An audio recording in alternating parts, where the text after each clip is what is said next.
Hey guys, and welcome to the long-awaited League of Europe Season 2 Round 1 here in Australia. I am James Leauge 44, joined in the house by Fuzz as my teammate this year, and we're straight into it, we're straight into qualifying. We're on the soft compound tyres, down into turn 1, 4th gear, try and take a bit of curve, getting the power as early as possible. The rear will go light through there, but you've just got to stick with it and be confident. Moving up into 8th gear quite late, now we're going to go down into the gears. We actually go down into the 3rd gear, hit the apex, get on the power. Now through this left hand, I've lost a little bit of time there. Just didn't feel like the front end really stuck through there, but nonetheless we're up on our time by a lot. We did our previous lap on the set of the hard compound tyres. 4th gear through here, don't want to get onto that exit curb because you lose traction. 7th gear again, we could have maybe stayed in 7th gear, but we decided to go to 8th, down into 4th again. Not too much exit curb because you want to get on the power. Now you're going to move over into the inside for the shortest route around this corner, back to the outside. We go down 1 gear into 7th, take a bit of curb and get on the power early as possible, back up into 8th. In this game you really want to short shift quite early, like revving the car too much is not going to help. You'll lose time on the straights. Down to 4th gear, ran a little bit too wide there, but now into the final part of the lap, down 5th gear, hug the curb, onto the power, up to 6th gear again, all the way back down to 2nd gear. A bit of a lock up there, now struggled again with the front end through here, just didn't quite stick. But we're up on our time. We've set 2 purple sectors, and I believe this is pole position with a 21.2, I believe. And as you can see now, at the end of the session, we finished P1, half a second clear of the racing point, the Red Bull, and the racing point. So yeah, not a bad lap. We're going to jump straight into the race. So we've got 4 red lights, 5 red lights. And away we go. We get a little bit of wheel spin in 2nd gear, which kind of put us to a disadvantage to the Red Bull. He's coming up over inside, we move back over to the outside. Yeah, he goes there, but yeah, I think that's just a stop lag from giving contact. But we lose a place into P2 now, so yeah, as we defend from the racing point.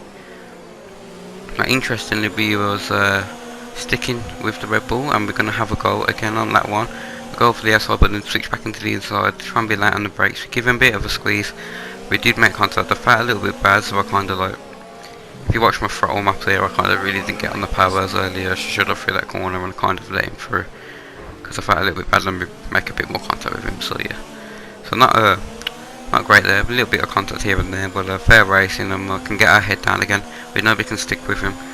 It was getting really frustrating at this point though. We're starting lap 4 and we know we're quicker, but we just can't get past him, and we're going to have the RS again out of turn 1 and 2, so maybe we can go for a move down into turn 3. We're sizing him up, staying in the slipstream.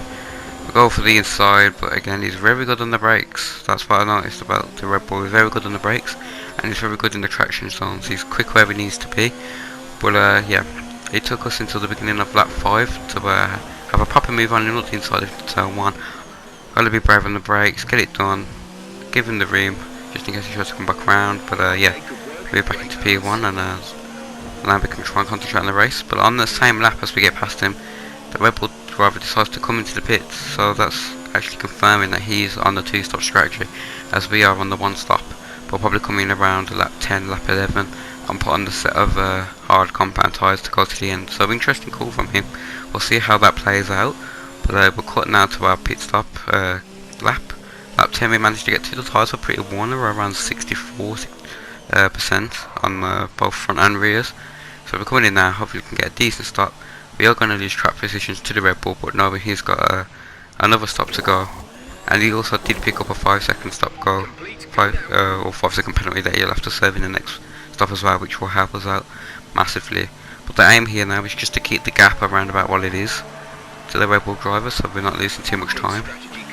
And just try and keep the tyres, just try and keep these tyres in good shape, just in case he does come back at us at the end. As you can see, lap 18 is coming in for his second stop, and I confirm he actually goes onto the mediums instead of the soft compound tyres, which is a bit odd. I mean, you could take the soft compound tyres, what is it, 10 laps? So yeah, a bit odd there, but yeah.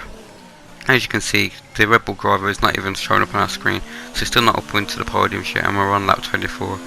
There's a gap of about 15 seconds to the car behind, so we're pretty comfortable.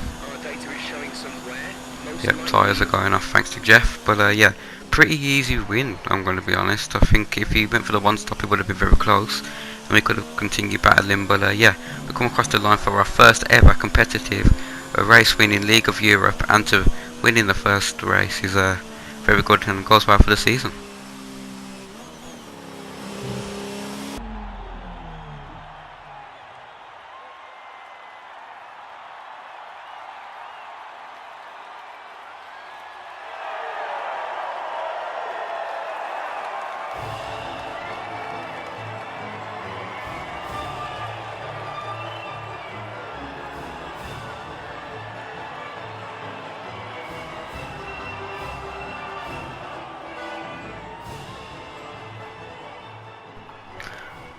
So there we go, we finished P1 without any penalties. He is second, the Red Bull guy, I can't say his name, in third.